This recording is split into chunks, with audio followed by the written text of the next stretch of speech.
I never imagined that the child I carried for 9 months, the boy whose fevered forehead I kissed through countless sleepless nights, would one day stand across from me in a courtroom and lie without blinking. Yet that is exactly how my nightmare began. My name is Hassan Malik, and for 2 years I lived behind iron bars because my own son decided I was expendable. The son I raised. Adil Malik was my pride. I raised him alone after his mother passed away when he was just 7.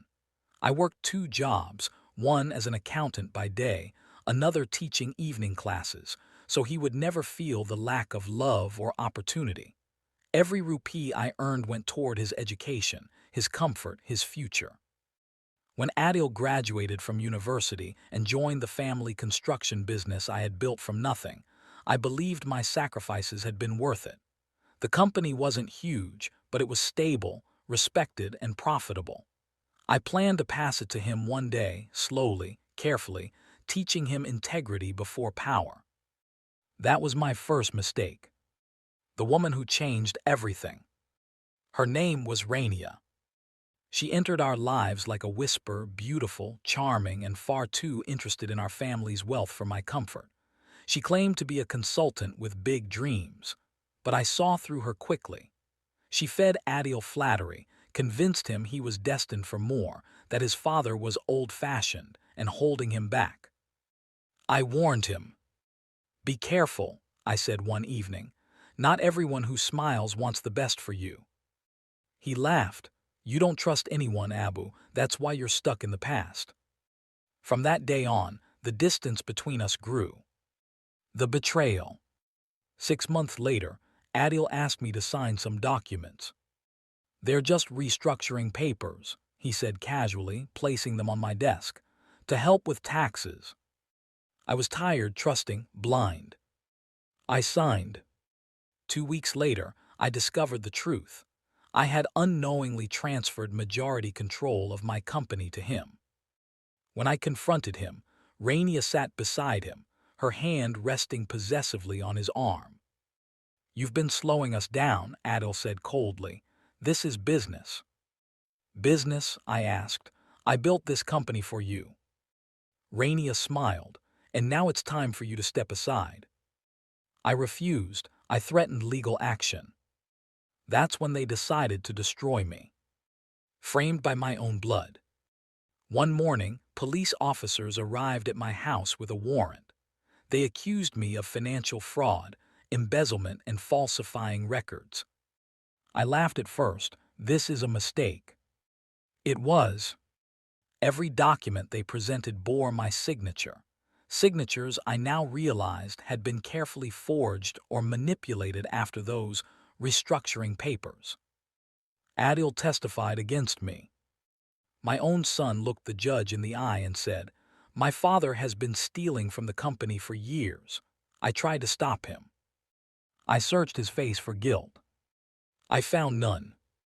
2 years in hell. Prison strips you of everything. Your name, your dignity, your sense of time. I went from respected businessman to inmate number 40, 1732. The first months were the hardest. I replayed my life again and again, wondering where I failed as a father. Nights were the worst. I lay awake listening to the groans of men broken by regret and violence. But prison also teaches patience. I observed, I listened. And I learned. An older inmate named Farouk, once a corporate lawyer, became my unexpected ally. When I told him my story, he asked quietly, "Do you have copies of your old records?" "I kept everything," I said. "Backups, emails, financial logs." His eyes sharpened. "Then you're not finished." The long game. From prison, I wrote letters. Not begging ones, careful, deliberate messages to former clients, auditors, and an old friend in the Anti-Corruption Bureau. I requested reviews. I asked questions. And slowly, the truth began to surface. A forensic audit revealed discrepancies that occurred after I lost control of the company. Bank transfers traced directly to accounts linked to Rania. Emails surfaced, deleted but not destroyed, showing Adil instructing staff to alter records. The walls began to crack. The fall of the Mistress. 1 year into my sentence, Rania disappeared. Rumors reached me through visitors. She had drained company funds and fled abroad. Adil was left scrambling, trying to hold together a business built on lies. For the first time, he visited me in prison. He looked thinner, older. "Abu," he whispered through the glass, "I didn't mean for it to go this far." I said nothing. He begged, she manipulated me. I leaned forward. "No, Adil, you made a choice." The day of freedom. 2 years after my arrest, the charges against me were overturned. The judge apologized. The prosecutor wouldn't meet my eyes. As I walked out of prison gates, sunlight hit my face like a rebirth. I was free, but I wasn't done. Justice served cold. Within weeks, the same evidence that freed me destroyed Adil. He was arrested for fraud, conspiracy, and false testimony. The company was seized, accounts frozen, his reputation shattered.